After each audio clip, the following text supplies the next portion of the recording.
Thank you, Chairwoman Matsui, and it's good to see you chair in the subcommittee today. And let me point out to our members that this is what we call a virtual committee week, as set by the speaker. And there are three committee days today, tomorrow, and Thursday, and we're having a subcommittee hearing each of those days, two of which are legislative hearings. So we're always busy, even when we're virtual.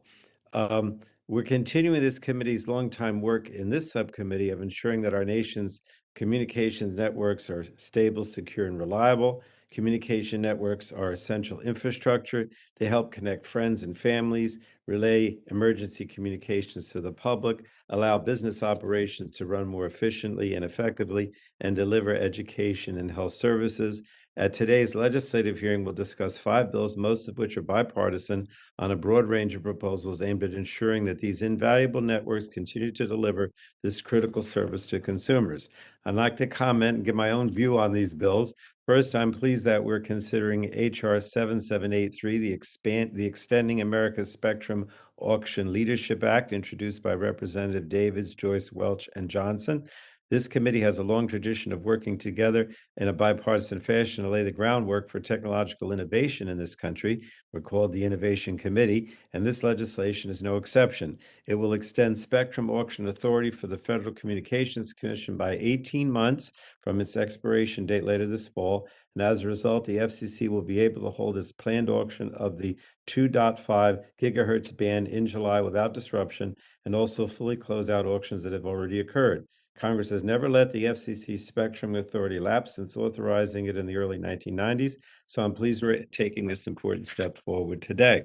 Also want to thank the FCC Chairwoman Rosen Worcel for her leadership on this issue and emphasizing its importance. I agree with the Chairwoman. I'm hopeful that Congress can come together to use the funding from the upcoming auctions to fund important priorities like Next Generation 911 and the replacement of suspect communications equipment, among other good ideas. Next, we're considering H.R. 7132, the Safe Connections Act, introduced by Representatives Custer and Eshoo and co-sponsors by Representative Welch and Wahlberg.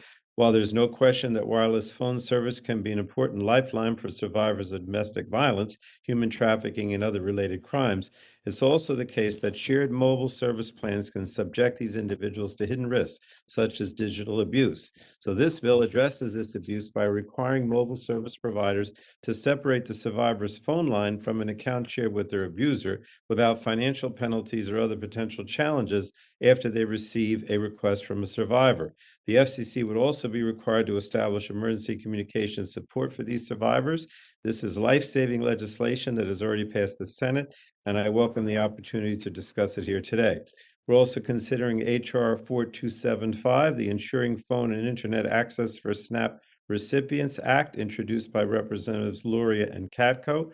Since 1985, the FCC's Lifeline program has provided a discount on phone service to qualifying Americans, but the data demonstrates that only a fraction of Lifeline eligible individuals enroll in the program. So this bill would require the FCC to annually submit a report to Congress on the Lifeline program's enrollment of individuals participating in SNAP. It would also require the FCC to report to Congress on the enrollment of new broadband consumers in the Lifeline program and the effectiveness of advertising on these numbers. Now, finally, we'll consider two bills directed at the work of the National Telecommunications and Information Administration, specifically H.R. 4990, the ITS Codification Act, introduced by Representatives Carter and co-sponsored by Representatives O'Halloran, and then separately H.R. 5486, the SMART Act, introduced by Representative Guthrie.